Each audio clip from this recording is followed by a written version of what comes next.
be stamping with these two, and I want to go over a couple of Stampin' Basics with you.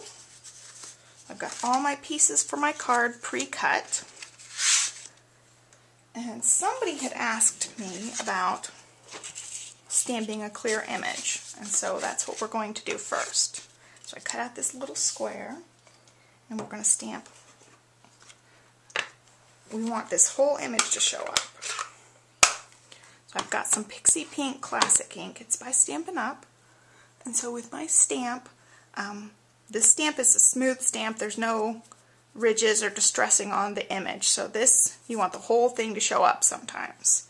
And so when I'm stamping, I just ink up my stamp in different places on my stamp pad.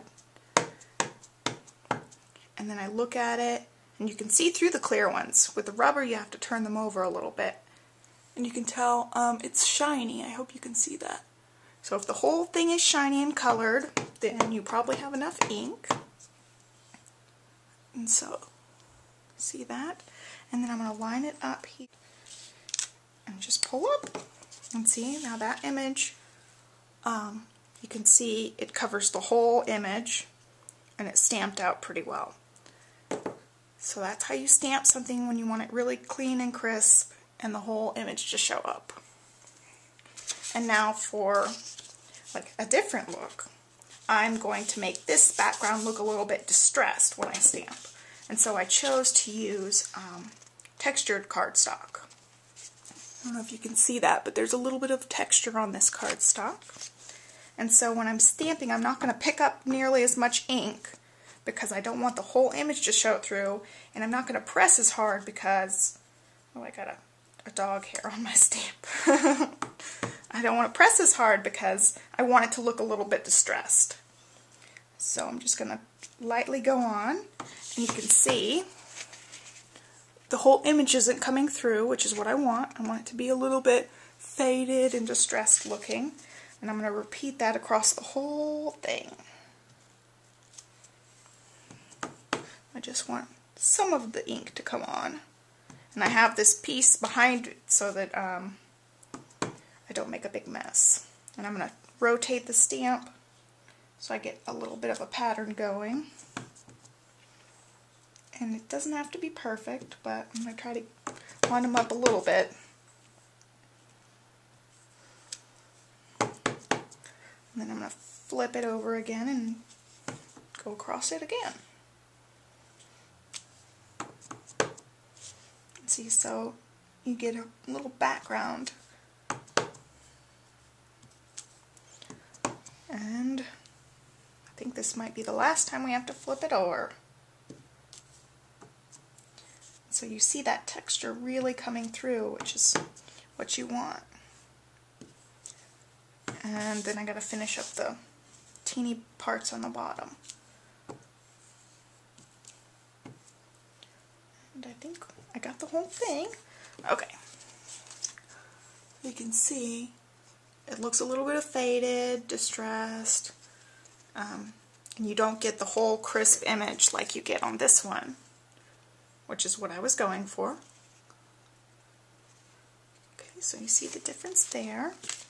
And so let me finish up my card. So this is going to be the background on my card, and for this I'm going to stamp Happy Holidays. Get my black ink out. So I'm going to finish up my card. I've got other pieces here. Okay, so this one is from the Ultimate Sentiments #1. It just says Happy Holidays. And I'm going to stamp it right underneath the flourish. Oops, it sticks. And I'm a little crooked, but that's okay. Okay. So then I'm just going to assemble all my little pieces. Before I do that, actually, I wanted to do one other thing, because this background's pretty neat. So for this background, I'm going to spray it with Smooch Spritz. And this is the clear kind. This is sold through Stampin' Up, and you have to shake it really well. And then I'm just going to spritz this background because I want it to be a little bit shiny. Alright. So now it's just going to be a little bit sparkly. It adds a little bit extra to the card. I'm going to wait for that to dry before I assemble everything. Okay, so we're back. I let my piece of paper dry for a little while, and I'm going to assemble my card. I'm using Elmer's tape runner. You can see that. This is one of the items in my giveaway from yesterday on my blog, so make sure you look at that. And so I'm just going to assemble all the pieces of my card, and I'll talk about one more thing at the end. So we're getting to something a little bit exciting. Oops, I missed a little bit. I go a little bit heavy on the adhesive, because I like my pieces to stay stuck where I put them. I don't like things falling apart later on. If I use just a little bit and I skimp on the tape, sometimes my pieces don't stick down really well. So I've got my little distressed background that's a little bit sparkly now. And with these little pieces, this piece is a pattern paper from Echo Park Paper Company. It's part of the Merry Christmas line, and I think this piece is called Winter Wonderland. It's a 12 by 12. Then I used my Elmer's Crafters decorative scissors to cut out this little scallop border. I'm just going to assemble my little layers. I just want a little bit of the scallop to show underneath this pattern paper. I'll line that up, and then I'm going to stick this on my card.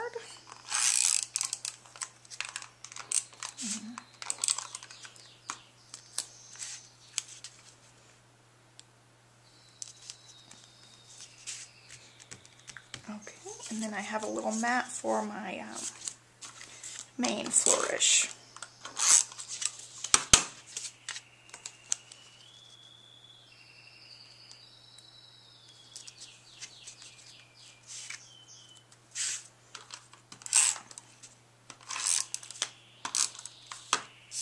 Alright, center that on here.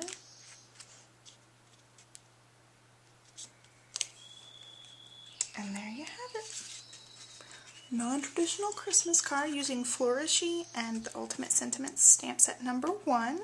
So there's my card for day number 3. And I've got something else to show you.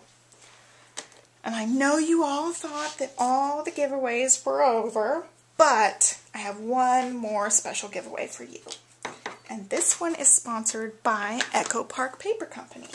And so I used this part of this piece. It's called Winter Wonderland for my card today. And I think that Echo Park Paper Company is my new favorite paper company. I ordered a bunch of their stuff to stock in the SP & Company store because I just fell in love with their patterns when I saw their paper. So they sent me something extra to give away to you guys. This is the Merry Christmas Complete Kit. So this kit comes with 12 by 12 double-sided papers, a 12 by 12 sticker alphabet, 12 by 12 element stickers, and it said 6 papers and element stickers include metallic ink accents. And so this is one of the paper that has metallic ink accents. The silver is actually metallic. You can see maybe it's sparkling for you guys. It's definitely sparkling when I'm looking at it. So all those little silver snowflakes just sparkle up the page. And so one of my favorite things about Echo Park Paper Company is that all of their stuff is currently made in the United States. And I love that. That's how my stamps are made too. Everything's made in the US. So I'll post on my blog how you can win. But this is really neat. Somebody's gonna win it. Thanks for watching. Bye.